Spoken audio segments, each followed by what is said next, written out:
Now, using this shipping method could seriously put your business in jeopardy. It doesn't matter where you sell at. It doesn't matter at all. It doesn't matter what service you use. Pirate Ship would be included, eBay.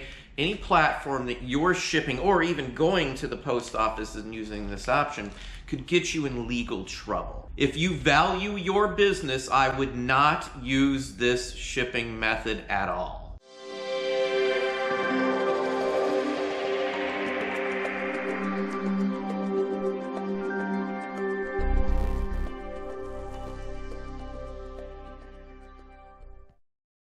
Hey, it's Don. Today we're going to talk about a shipping method that's been used for a very long time by a large number of resellers. I see it on YouTube. I see people telling others to do this, even though it's technically against the law and could have your ability to use services on platforms revoked. People still do it. People still promote it. But if somebody's telling you it's okay to do this, don't watch them. They're telling you something that could cost you your business. Now, this basically involves international shipping. Just today, just in my Patreon group, I had two different people. No disrespect to anybody. I have that same question a couple times every single week. And I see it on YouTube and all over the place about shipping international items. Now, if you haven't shipped or you're new to eBay, you're going to get somebody asking you if you can send a piece of paper, a postcard, a trade card, a coin, or something in a regular envelope overseas to England, Germany, France, anywhere outside of the US. They're going to tell you it's like $3 and it's no big deal. You can just throw it in an envelope, you'll save time and all this other stuff, and they're going to save a whole bunch of money. Well, that is the case, but it's not legal. Any type of merchandise leaving this country, going to another thing, merchandise, something that was paid for, something that someone had to buy, if money was exchanged, it is merchandise. If it's leaving this country, it has to have an export sticker tag on it. If it's entering another country, it also has to have an import sticker. Now, the little import stickers that you used to fill out, the little green ones that have now moved digital, those are official. Those are just fine to use, but it has to be declared. You can't declare it in a white envelope like this or a legal envelope or anything else like that, because these are what's called correspondence letters. Correspondence, writing, it's not for merchandise. Now, I know there's going to be some folks coming back and saying, no, you don't have to worry about it, no big deal. I don't know what I'm talking about, but you can look it up yourself. There's laws on this. We're part of a international postal union organization, basically, that has agreements between the countries that says you have to do this, you have to do that. We require import tags and stuff coming into this country. Now, we don't get assessed fees like every other country does. There's also VAT and other regulations and things like some of the German policies with the packaging and things like that. So a $5 item, and I don't care what it is, piece of paper, postcard, trade card, a postage stamp, jewelry, coins, buttons, whatever, it has to be declared. I don't care if it fits in this envelope and I can ship it for $2 or $3. So it doesn't matter to me what the item is, it is going in this packet, basically. This is a 1x6x9 poly bag. This happens to be an eBay one, but I buy them in 1,000 count when I don't have any funds left and I need more bags. There's a piece of cardboard in here. It's 6 inches tall, enough to fit a postcard or anything else like that, trade card, jewelry. If the item's a little bigger than this, it ships just like this. A comic book ships like this, just in a bigger bag with a little bigger cardboard. And what goes on here is the label. You cannot put a label on this with import-export on it at all. That would violate the rules. It's going to get kicked back at you. You can't do it. Now, I know also folks always bring up the international letter rate that you can see on PayPal, and I think Pirate Ship still has one on there as well. Again, that is not for merchandise. That is a correspondence, a legal document, a typed business letter, an inquiry, or something like that.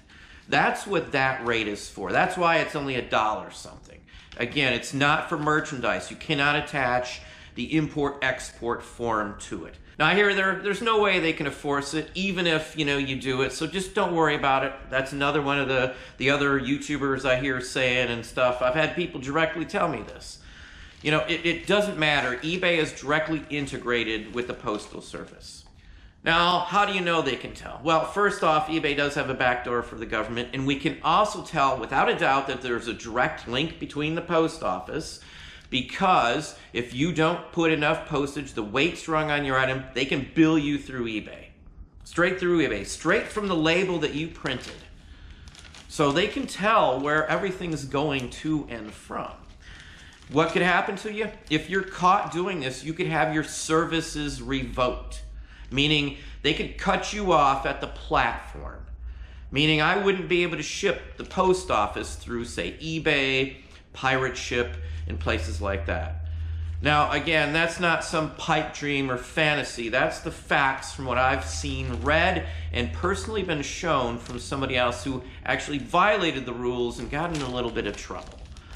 So basically, they can cut you off. You agree to following the rules when you signed up on eBay. Read the user agreement. If you don't know, read the user agreement on every platform that you do. Read the user agreement on PayPal. Read the user agreement on Etsy, on Amazon, and HIP, on all the sites out there. You are required to follow all legal aspects. And if you're not shipping the correct way, because by law it has to be exported with the proper form and then imported with the proper form, they can cut your service off. If you do it once and it was an accident, you know, I'm sure you probably don't have anything to worry about. But if you're doing it as a routine to save 10 bucks and to make an extra 20, you know, every couple days, you could get in some trouble for that. And I personally value what I do. I'm not a YouTuber trying to make some money pretending to be a reseller because the videos are doing well or whatever the case may be. My first and most important aspect of my whole life, business-wise and revenue stream-wise, all comes from reselling. I follow the rules, and I would expect anybody to do the same thing, because if you really are a reseller, you really value your business, you don't want it shut down in certain areas. You don't want to be banned from certain areas. And if, let's say, the post office bans you from using the service through eBay, eBay could actually cut you off from the platform as well for violating rules and laws through their platform. So even if the post office doesn't shut you down and sends a warning letter to, say, eBay, you could be in trouble as well with eBay for violating the rules, the law, because it makes eBay look bad when you're ripping off the post office using eBay, or violating the law by not putting the proper forms on it through eBay. You're involving eBay in basically a crime and using eBay as a criminal, I guess, enterprise to some extent. I know it doesn't sound like anything major, but what I do, reselling-wise, pays every bill I got. It feeds me, the wife, whoever else is here, the kids. It pays for my car, my gas, my electricity, everything. So why on earth would I do this, throw something in an envelope, just to save the international fees for somebody else, so I'll be able to sell more? The postage will be cheaper, so more people will buy from me. And a lot of other sellers aren't doing that, so I'm ahead up from everybody else. But that's not the case. That's just very short-sighted. You're going to get yourself in trouble one of these days. They're doing way, way, way more to stop issues like this. Your mail's scanned. There's photos of it. They can GPS track where it was delivered these days. Just because you don't see information tied to a tracking number doesn't mean it isn't there.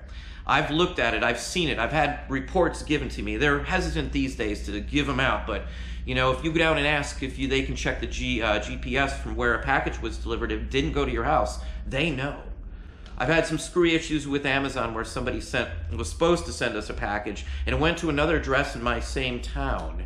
And again, I'm like, there's no way, there's no mix-up, I had the right address. It was a scam from Amazon, but the point being, you know, they pulled up GPS. I've had a package delivered a block away. They pulled GPS and went to their house and got that package back. So again, there's a lot more going on with what you're doing. And if you're selling international and you can't produce proof of how you sent it out, just like being required to have receipts for Amazon for selling certain items, eBay requires receipts and proof of purchase sometimes when it's new items, NOS, to make sure that you're not violating any rules, any Vero or anything else like that. So again, this is not me making something up or this is my opinion. This is the facts of the matter. Whether you like them or not, whether I like them or not, it's not the point. It's the rules. I follow the rules. You know, again, no disrespect to somebody who's new or hasn't had to deal with this. It's going to happen. Every single week I do this, somebody asks me 2-3 times a week sometimes. A customer asks me if I could put it in an envelope. There's no big deal. They do it all the time. That's ridiculous. Why would I spend $15 for a $5 item? You know, they're spending 3 times the amount to have it shipped. I know that's crazy, but, you know, don't buy the item then. I buy from England quite often. I buy from Germany. I buy from Japan, Spain, Argentina. We've even bought from Mexico, Canada. I'm a collector. I buy things from other countries. It's the part of the game. If you want to collect certain items, you have to pay the money to have it shipped here, and sometimes the shipping is as much as the item. You know, that's just the way it is. Don't violate the rules. If you want to violate the rules, you risk your business. You know, and it's not as small of a thing or as small of a risk as it may have been 5 or 10 years ago. Everything's integrated these days. You know, you should want to do the right thing in the first place, but, you know, for me, I take extreme pride in my business and how I wrap everything, the care I take in the items that I ship out.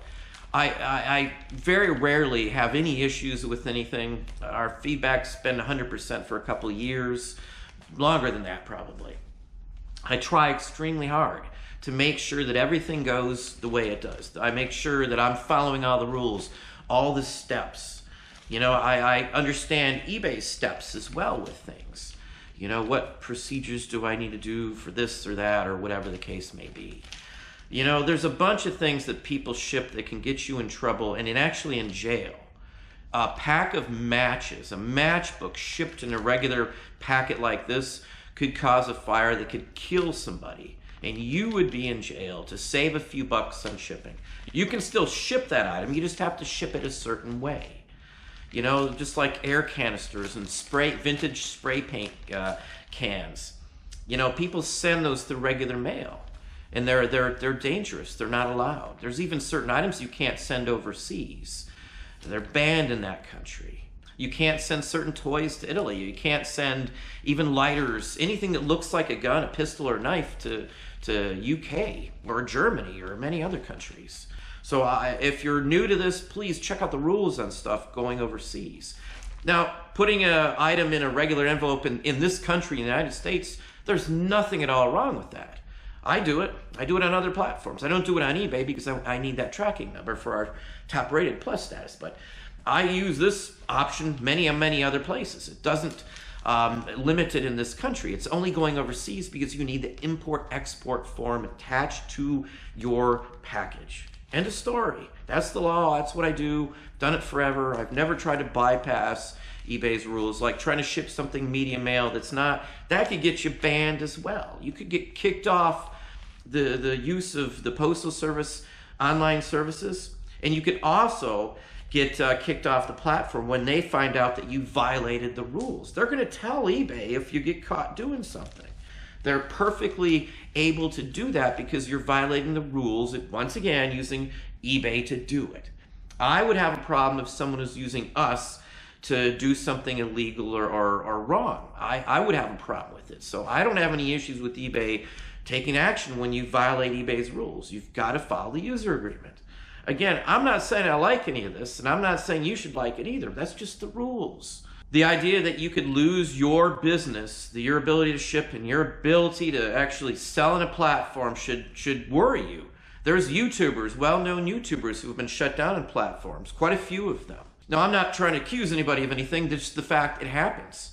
And I would never want to give a platform a reason to be able to boot me.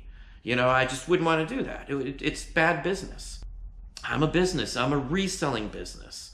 So again, if you're a reseller, do it the right way. Even if you can't make that extra 10 or 20 bucks a week selling a postcard overseas or a sports card or something else. It's not worth that piddly amount of profit to do it. So anyway, that's my rant for today. Hopefully that gave you some thoughts, some ideas. If you enjoyed this video, please hit that like button down below. You can also hit the bell icon to be notified if I post new content or go live. Subscribe and tell all your friends.